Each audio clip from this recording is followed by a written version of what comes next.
Hello बच्चों, चलिए प्रश्न पढ़ते हैं। यदि फलन एफ एक्स निम्न प्रकार परिभाषित है कि एफ एक्स बराबर 2x+3 जब एक्स का मान शून्य के बराबर या शून्य से छोटा है, 3x+3 जब एक्स का मान शून्य के बराबर या शून्य से बड़ा है, तो लिमिट एक्स टेंस टू शून्य एफ एक्स और लिमिट एक्स टेंस टू एक एफ एक्स के मान ज्ञात कीजिए। मुख्य अवधारणा, तो हमारा जो पर्सन है वो सीमा और अवकलज से संबंधित है। तो देखो भाई, हमारे पास है limit x tends to a f x का अस्तित्व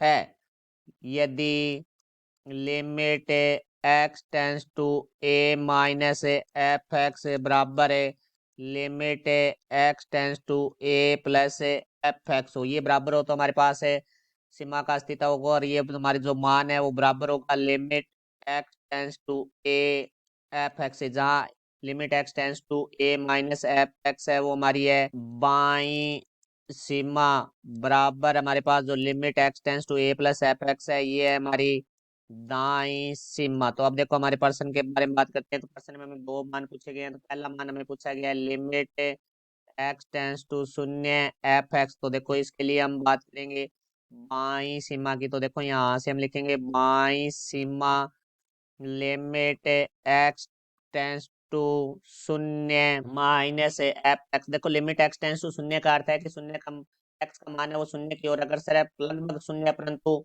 शून्य नहीं है। तो यहाँ से देखो माइनस चिन्ह दर्शाता है कि हमारा एफ एक्स का मान है वो शून्य से छोटे के लिए बात करनी है। तो यहाँ से देखो लिमिट एक्स टेंस टू शून्य माइनस शून्य से छोटे के लिए जो हमारे पास है एफ एक्स का जो मान है वो है हमारे पास है 2x+3। तो यहाँ से अब देखो हम सीमाएं रखेंगे तो एक्स की जगह शून्य रखेंगे तो 2 × 0 + 3, तो यहाँ से हमें प्राप्त हो जाएगा 3। अब हम बात करेंगे इसके लिए दाई सीमा। तो दाई सीमा है वो हमारे पास होगी लिमिट एक्स टेंस टू शून्य प्लस एफ एक्स। तो प्लस साइन है वो हमारा ये दर्शा रहा है कि एफ एक्स का मान है वो शून्य से बड़े के लिए लेंगे। तो लिमिट एक्स टेंस टू शून्य प्लस, देखो शून्य से बड़े के लिए जो मान है वो हमारा है 3x+3। तो यहाँ से हम देखो x की जगह शून्य रखेंगे तो 3 × 0 + 3, तो यहाँ से हमें प्राप्त हो जाएगा 3। तो देखो भाई यहाँ से हमारे पास है लिमिट एक्स टेंस टू शून्य माइनस एफ एक्स बराबर है लिमिट एक्स टेंस टू शून्य प्लस एफ एक्स बराबर हमारे पास आ चुका है 3। तो मुख्य अवधारणा से तो ये दोनों बराबर है, तो यही जो मान है वो हमारा लिमिट एक्स टेंस टू शून्य का होगा। तो हमारे पास आ जाएगा लिमिट एक्स टेंस टू शून्य एफ एक्स बराबर है 3। तो अब देखो हमारे प्रश्न में दूसरा पूछा गया, वो पूछा गया लिमिट एक्स टेंस टू एक एफ एक्स, इसका मान पूछा गया। तो यहाँ से अब हम बात करते हैं यहाँ से बाई सीमा के लिए। तो देखो भाई हमारा जो लिमिट एक्स टेंस टू एक minus f x, limit x tends to एक का अर्थ है कि हमारा जो मान है एक्स का वो एक की ओर अग्रसर है, परंतु एक नहीं है, लगभग एक है, तो एक के बहुत ही ज्यादा नजदीक है।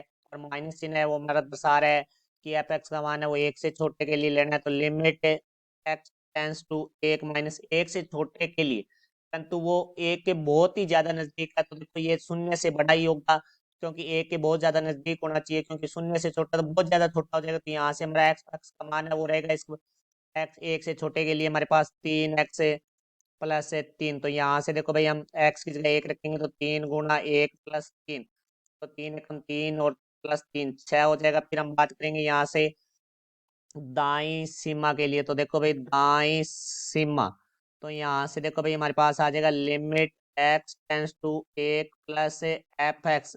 प्लस का चिन्ह ये दर्शा रहा है जो एफ एक्स का मान है वो एक से बड़े के लिए लेना है। तो लिमिट एक्स टेंस टू एक प्लस, तो देखो हमारे पास फलन में एक से बड़े तो 0 से बड़े के लिए वो हमारा एक से बड़े के लिए भी होगा। तो यहाँ आ जाएगा 3x+3। तो यहाँ मान रखेंगे एक, तो 3 × 1 + 3, 3 और 3 है वो हमारा 6 हो जाएगा। तो यहाँ से हमारे पास हम देखते हैं लिमिट एक्स टेंस टू एक माइनस एफ एक्स बराबर है लिमिट एक्स टेंस टू एक प्लस एफ एक्स बराबर हमारे पास आ गया 6। तो ये हमारा लिमिट एक्स टेंस टू एक का मान होगा। तो लिमिट एक्स टेंस टू एक एफ एक्स बराबर हमारे पास है 6। तो ये हमारे प्रश्न का उत्तर हुआ। मैं आशा करता हूँ समझ आया होगा। धन्यवाद।